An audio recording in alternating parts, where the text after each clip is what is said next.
You're lying in bed, it's late, you should be asleep. But instead, you're scrolling. And every post you see is someone announcing something: a promotion, a new house, a baby, a business launch.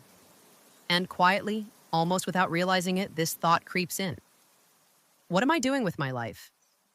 Here's what nobody tells you: that feeling, that hollow, anxious sense that everyone else is further ahead than you, it's not based on reality. It's based on psychology. Specifically, it's based on a handful of mental traps that your brain falls into on repeat. And most people never even realize they're caught. Today, we're going to name all 8 of them. And once you can see them clearly, they lose almost all of their power.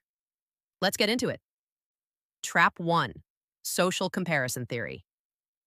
You're playing someone else's game. In the 1950s, a psychologist named Leon Festinger proposed something called social comparison theory. The idea is simple. Humans are wired to evaluate themselves by comparing themselves to others. It's baked into our biology. Back on the savannah, knowing where you stood relative to your tribe was a survival mechanism. But here's the problem: that instinct hasn't updated for the 21st century. Right now, you're not comparing yourself to the 30 or 40 people in your immediate social circle.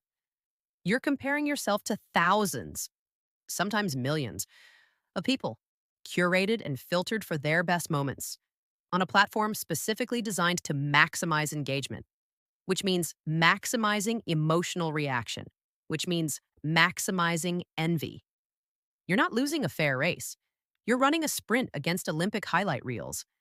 The antidote isn't to stop comparing entirely. That's nearly impossible.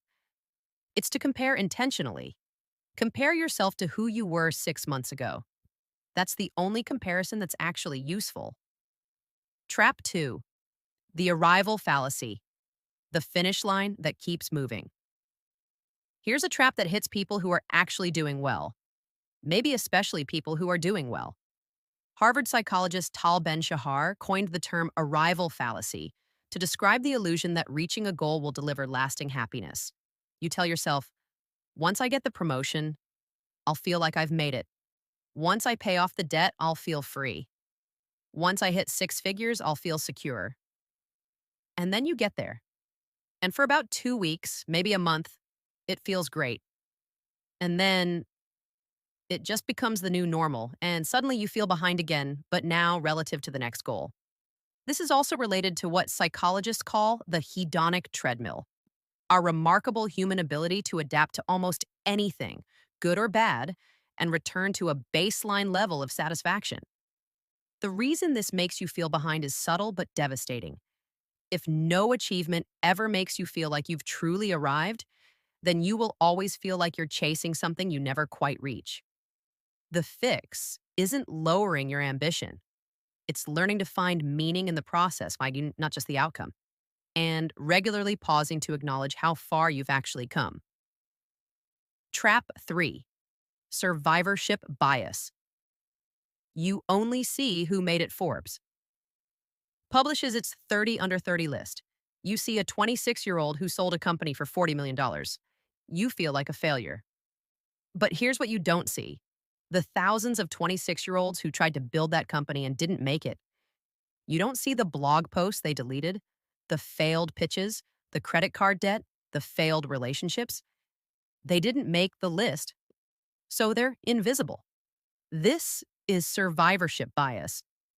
Our brains naturally pay attention to the winners and ignore the vast majority who didn't win, which completely distorts our sense of what's normal or achievable at any given age. Malcolm Gladwell wrote about this. Nassim Taleb wrote about this. And yet we still fall for it constantly because the winners are loud and visible and everyone else is quiet. Every time you feel behind because of someone else's visible success, ask yourself, what's the sample size?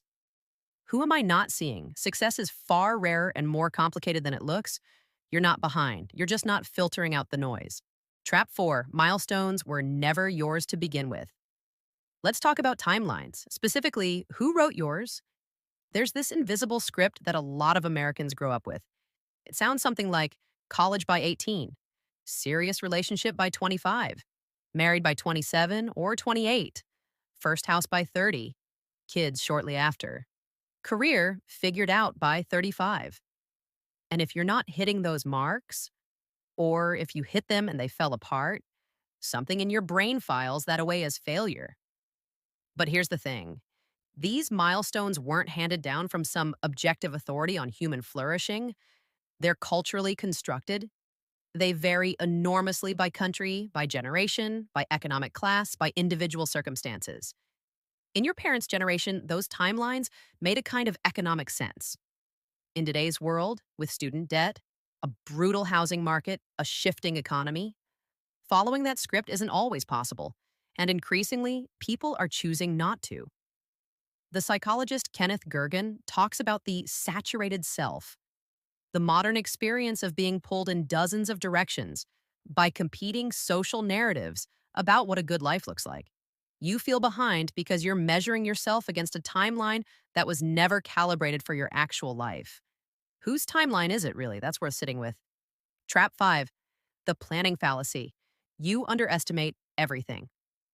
Here's a trap that's sneakier than the rest because it starts with optimism. The planning fallacy, first described by Daniel Kahneman and Amos Tversky, is our consistent tendency to underestimate how long things will take, how much they'll cost, and how hard they'll be, while overestimating how much will get done. You think the project will take 3 months. It takes 8. You think you'll have the business profitable in a year. It takes 3. You think you'll have the degree done by 30. Life happens, and it's 33. Now, here's how this creates the feeling of being behind. Because you systematically underestimate timelines, you're constantly measuring yourself against goals that were never realistic to begin with. You set a deadline, miss it, and feel like you failed, when in reality, you just made a very human cognitive error. Kahneman's advice, and the advice of most behavioral economists, is to use what's called the outside view. Instead of planning based on how you imagine things will go, look at how long similar things have actually taken other people in real life. Reality is usually 2 to 3 times slower than optimism predicts. You're not behind your plan. Your plan was probably wrong from the start. Trap 6, highlight reel versus behind the scenes. The asymmetry of information. We touched on this with social comparison, but this trap deserves its own spotlight because it's so pervasive and so specific. You have access to 2 things when it comes to your own life: the highlight reel and the behind the scenes footage. You know the sleepless nights, the arguments, the rejections, the self doubt, the days you couldn't get off the couch. You see all of it with everyone else. You get the highlight reel only, the announcement post, the graduation photo, the excited to share LinkedIn update. This creates a fundamentally unfair comparison. You're judging your behind the scenes against their highlight reel. Of course, you feel like you're losing. You're not seeing the same amount of information. Psychologist Sherry Turkle, who studies technology and identity at MIT, has written extensively about how social media creates a performance of identity. People present the self they want to be seen as, not the self they actually are. And we know this intellectually, but emotionally, we still believe the performance. Next time you feel behind someone, remind yourself you're watching their trailer. You don't have access to the full film. Trap 7, negativity bias. Your brain is keeping score.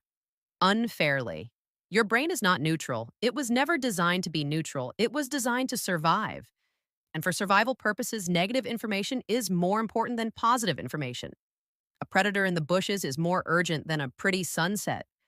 This is called negativity bias, and it means your brain gives roughly 2 to 5 times more psychological weight to negative experiences than to positive ones of equal intensity. You remember the one critical comment on a great performance review. You dwell on the one thing that went wrong in an otherwise good week. You replay the rejection and barely register the acceptance. Applied to the feeling of being behind, you systematically discount your wins and over-index on your failures. You forgot the accomplishments from last year. You've already normalized the hard things you overcame. But that embarrassing mistake from 2019? Still vivid. You're not keeping an accurate score. Your brain is running a biased accounting system that's stacked against you by default. One of the most practical things you can do, backed by research from Martin Seligman and the positive psychology movement, is to keep a wins journal. not as toxic positivity, but as a deliberate counterweight to a brain that's already rigged to remember the bad stuff. Trap 8, the identity gap. You're comparing your inside to their outside. This last one is the deepest of all 8, and I want you to really sit with it. Psychologists talk about something called the identity gap, the distance between who you are and who you think you should be. For most people, this gap feels large, and the wider the gap, the more you feel like you're failing at the basic task of being yourself.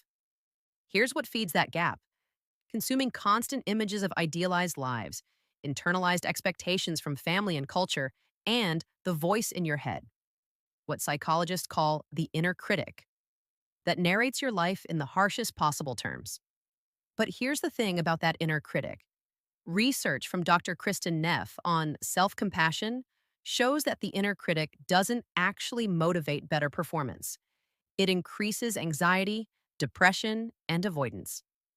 The people who perform best, recover fastest from failure, and feel most satisfied with their lives are not the ones who beat themselves up. They're the ones who treat themselves with the same basic compassion they'd offer a good friend. You wouldn't tell your best friend they're behind in life. You wouldn't frame their entire existence as a failure because they haven't hit certain checkpoints.